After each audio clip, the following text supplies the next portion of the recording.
இன்னைக்கு மதிய சாப்பாடு தம்பி கேட்ட நெய் சோறு சிக்கன் கிரேவி பண்ண ஆரம்பிச்சாச்சு. கடகடன்னு தம்பி பிரியாணியோட நெய் சோறு சிக்கன் கிரேவினா நல்லா விரும்பி சாப்பிடுவோம். திகட்டாமல் சாப்பிட்டுக்கிட்டு இருப்பான். காலேஜ் போகும்போதெல்லாம் சமைச்சு சாப்பிடுப்பா சாப்பிடுப்பா அப்படின்னா, எப்போ சாப்பிட்றேன், அப்புறம் சாப்பிட்றேன், இந்தா சாப்பிட்றேன், அந்த சாப்பிட்றேன் அப்படின்னு மதிய சாப்பாடு நைட் வரையும் தள்ளிடுவான்.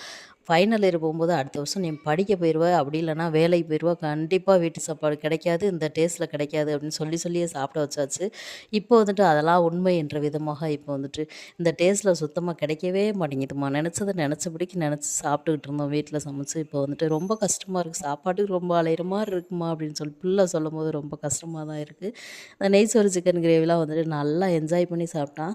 இந்த படிக்கிற பசங்க, அடுத்து வெளியில் வேலைக்கு போகிற பசங்க, இல்லை படிக்க போகிறோம் அப்படின்ற பசங்க வீட்டில் எப்போல்லாம் சாப்பாடு வந்துட்டு சந்தர்ப்பம் கிடைக்குதோ அப்போல்லாம் வந்துட்டு வீட்டில் நல்லா சாப்பிட்டு நல்லா என்ஜாய் பண்ணிக்கோங்க. வெளியில் போயிட்டிங்கன்னா இந்த மாதிரி வந்துட்டு கிடைக்கவே கிடைக்காது. போனால் வராது, பொழுது போனால் கிடைக்காது அப்படின்ற மாதிரி ஆயிரும். அதனால நல்லா சாப்பிட்டு